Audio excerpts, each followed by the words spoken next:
Good morning, friends. I am Ramesh Sharma. Today, I am going to teach you the second part of Nelson Mandela, A Long Walk to Freedom. Long walk to freedom में Nelson Mandela ने अपने देश में जो racial discrimination था, apartheid था, उसके बारे में बताया है। आज मैं आपके पहले पार्ट के कंटिन्यूएशन में इसका सेकंड पार्ट करवाने जा रहा हूँ। On the day of the inauguration I was overwhelmed with the sense of history. ये कहता है कि जिस दिन मेरी स्वीयरिंग इन सेरेमनी थी, जिस दिन मैंने शपथ ग्रहण किया था, उस दिन मैं सेंस ऑफ हिस्ट्री से बहुत ही ओवरवेल्म्ड था। ओवरवेल्म्ड क्या होता है? जब आप किसी इतने इमोशन से भर जाएं कि आपके लिए कुछ भी रिएक्ट करना मुश्किल हो जाए, आप रिएक्ट करने में असमर्थ रहें, तो वो होता है overwhelmed. In the first decade of 20th century, a few years after the bitter Anglo Boer war. अब ये कहता है कि 20th सेंचुरी की तो जो पहला डिकेड था, उस समय जो एंग्लो बोयर वार हुआ था, उससे कुछ जो कि मेरे बर्थ से पहले हुआ था, उस समय क्या हुआ था? The white skinned people of south Africa patched up the differences and erected a system of racial domination. ये जो व्हाइट स्किन्ड पीपल थे, जो गोरे लोग थे, इन्होंने क्या किया? साउथ अफ्रीकन लोगों के साथ अपने डिफरेंसेस पैचअप कर लिए थे, अपने डिफरेंसेस बना लिए गए थे, और उन्होंने एक रेशियल डोमिनेशन का सिस्टम इरेक्ट कर दिया था, यानी कि खड़ा कर दिया था। The structure they created formed the basis of one of the harshest, most inhumane society the world has ever known। उन्होंने जो स्ट्रक्चर क्रिएट किया था, वो स्ट्रक्चर इस प्रकार का था कि आज तक के समाज ने जितना भी कठोर चीजें जानी होंगी, वो सबसे कठोर था। Now in the last decade of 20th century and my own 8th decade as a man, that system had been overturned forever and replaced by one that recognized the rights and freedom of all people regardless of their color and their skin। वो कहता है कि अब इस अंतिम decade में, 20वीं शताब्दी के अंतिम डिकेड में और मेरे अपने 80वें डिकेड में, ये जो सिस्टम है, ये पूरी तरह से अब ओवरटर्न हो गया है, बदल गया है, फॉर एवर, हमेशा के लिए, and replaced by one that recognise the right and freedom of people. और अब इसके द्वारा जो नया सिस्टम बनाया गया यहाँ पर, उसमें अब किसी भी प्रकार की स्किन के लोग से, चाहे गोरे हो चाहे काले हो, उनसे कोई मतभेद या भेदभाव नहीं रहेगा। That day had come about through the unimaginable sacrifice of thousands of my people। कहते ये दिन आया कैसे? ये दिन कैसे संभव हो सका? That day had come about, ये दिन आया through the unimaginable sacrifices, वो बलिदान जिनकी हम कल्पना नहीं कर सकते, ऐसे हजारों मेरे लोगों के बलिदान के द्वारा वो दिन आया है। People whose suffering and craze can never be counted or repaid। ये वो लोग हैं जिनके दुखों को और जिनके साहस को नहीं तो कभी गिना जा सकता है और न ही उनका मूल्य चुकाया जा सकता है। I felt that day as I have on so many other days, I was simply the sum of all those African patriots who had gone before me। उस दिन मैंने महसूस किया कि मैं भी उन्हीं लोगों का एक सम टोटल हूं जो लोग मुझसे पहले जा चुके हैं, यानी कि जो आज मैं जो कुछ भी हूं, उन्हीं लोगों के कारण हूं।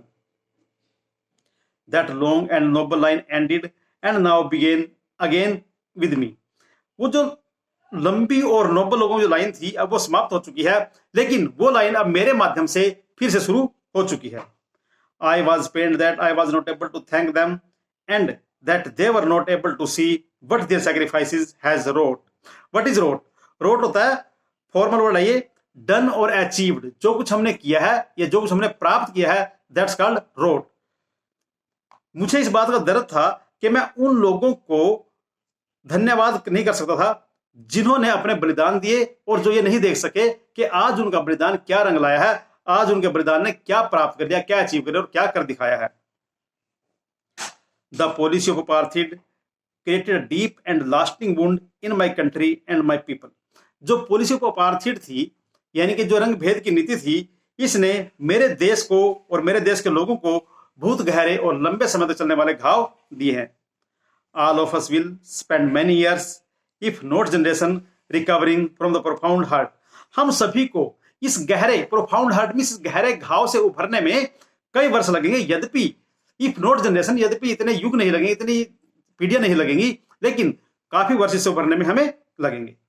But the decades of oppression and brutality had another unintended effect, and that was it produced the Oliver Tombs the Walter Sisulu, the Chief Luthwils, the Yusuf Dadus, the Bram Fisher, the Robert Sobukves of our time, man of such extraordinary grace, wisdom and generosity that their like may never be known again.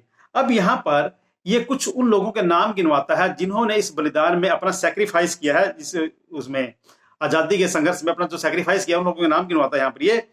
But the decades of operation, लेकिन कहता है जो ये हमारे दशक रहे थे operation के, इनके दमन के, ब्रुटलिटी, पाशविकता जैसे व्यवहार हमारे जैसे किया, पशु जैसे व्यवहार किया गया, एंड अनदर इंटेंडेड इफेक्ट, और ऐसे भी काफी सारे इफेक्ट है जो जिनको हम नहीं बता सकते यहाँ पर. एंड दैट वाज दैट, और ये वो था इसके प्रभाव के कारण, जो हमारा ऑपरेशन हुआ था, जो हमारा दमन हुआ था, इसके प्रभाव के कारण कौन कौन लोग पैदा हुए, कौन कौन लोग यहाँ पर आए. उनके नाम है ओलिवर टेम्बोस, द वाल्टर सिसुलू इत्यादि, काफी सारे नाम है, देख लेना. Man of such extraordinary grace, ये ऐसे एक्स्ट्राऑर्डिनरी ग्रेस के आदमी थे.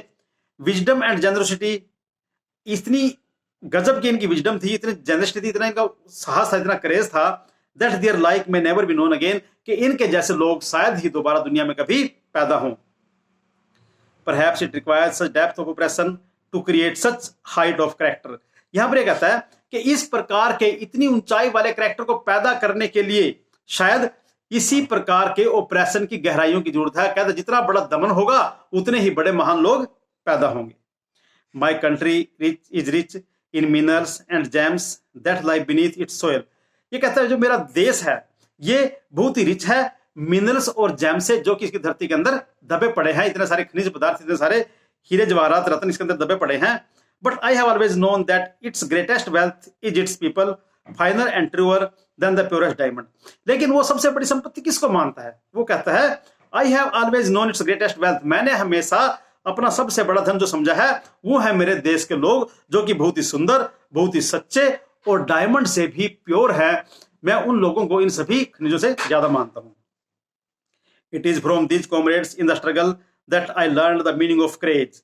मैंने साहस का मीनिंग कहां से जाना, साहस का मतलब कहां से जाना, ये मेरे इन सभी साथियों के संघर्ष से, कॉमरेड भी साथी, मेरे इन साथियों के संघर्ष से मैंने ये सब जाना है. Time and again I have seen men and women risk and give their lives for an idea. Time and again, बार बार, कई बार, I have seen men and women, मैंने आदमी और औरतों को देखा है कि उन्होंने एक आइडिया के लिए अपने जीवन गंवा दिए, अपनी जान दे दी. I have seen many men stand up to attack and torture without breaking, showing a strength and resilience that defies the imagination. यहां पर दो मीनिंग आए हैं कि रेजिलियंस है, रेजिलियंस का मतलब है the ability to deal with any kind of hardship and recover from effects.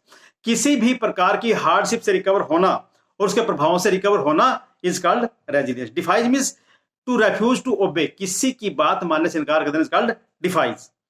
अब कहते हैं मैंने बहुत सारे आदमियों को देखा है stand up to attack and torture without breaking, के जो खड़े हो गए हैं अटैक को सहन करने के लिए और टॉर्चर होने के लिए बिना टूटे.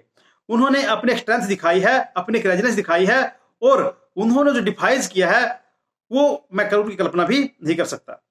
I learn that courage was not the absence of fear but the truth over it. अब मैंने क्या सीखा? कहता आई लर्न दैट, मैंने सीखा, courage was not the absence of fear. साहस का मतलब ये नहीं है कि अब्सेंस ऑफ फियर के आप डरो मत, साहस का मतलब ये नहीं है कि आप डरो मत, लेकिन डर के ऊपर विजय प्राप्त करना ही साहस का नाम है. The brave man is not he who does not feel afraid but who conquer that fear. बहादुर वो नहीं है जो डरता नहीं है, बहादुर वो नहीं है जो डरता नहीं है, लेकिन बहादुर वो है जो डर के ऊपर कॉन्क्वर कर ले, विजय प्राप्त कर ले, वो बहादुर है. No one is born hating another person because of the colour of his skin और हिज बैकग्राउंड और his religion. No one is born hating, कोई भी व्यक्ति किसी दूसरे व्यक्ति से उसकी स्किन या उसके कलर के आधार पर नफरत करता हुआ पैदा नहीं होता, या फिर उसकी बैकग्राउंड के आधार पर नफरत करता हुआ पैदा नहीं होता. And if they can learn to hate, और कहते फिर भी अगर लोग नफरत करना सीख जाते हैं, they can be taught to love, तो उनको प्यार करना भी सिखाया जा सकता है. For love comes more naturally to the human heart than its opposite, क्योंकि जो प्यार है वो आदमी के दिल में ज्यादा नेचुरली आता है नफरत की बजाय, इसे नफरत प्यार करना सीखना आसान होता है. Even the grimmest time in the prison when my comrades and I were pushed to over limits, I would see a glimmer of humanity in one of the guards perhaps just for a second, but it was enough to reassure me, to keep me going. देखिए कहता है even the grimmest, यहाँ तक कि जो सबसे toughest time था मेरा प्रिजन के अंदर, ग्रीमेस्ट मींस टफेस्ट, गंभीर, व्हेन माय कॉमरेड्स, जब मेरे साथी और मैं, पुश टू और लिमिट्स, हमें अपनी लिमिट्स में डाल दिया गया था। इसका मतलब यह कि हमें इतनी यातनाएं दे दी गई थी कि इससे आगे और सहन करने की किसी अंदर ताकत नहीं होती। कह रहा उस समय भी मैंने एक गार्ड के अंदर ह्यूमैनिटी की एक चमक देखी, और शायद यही, चाहे वो एक सेकंड देखी हो मैंने, ये मेरे लिए पर्याप्त थी कि मैं अपना कार्य जारी रखूं। Man's goodness is a flame that can be hidden but never extinguished. मनुष्य की जो गुडनेस है, जिसको छुपाया जा सकता है, उसको छुपाया जा सकता है, लेकिन उसको कभी बुझाया नहीं जा सकता। कहने का मतलब यह है कि आदमी के अंदर जो गुडनेस छिपी हुई है, उसको हम कुछ समय के लिए दबा तो सकते हैं, लेकिन उसको हम हमेशा उसके लिए उसमें से बुझा नहीं सकते। तो आज ये हमारे पार्ट 2 का यहाँ पर एंड होता है। नेक्स्ट वीडियो में पार्ट 3 करवाएंगे इसका, और तब तक के लिए धन्यवाद। अगर आपको वीडियो पसंद आए तो मेरे चैनल को सब्सक्राइब करना। Thank you.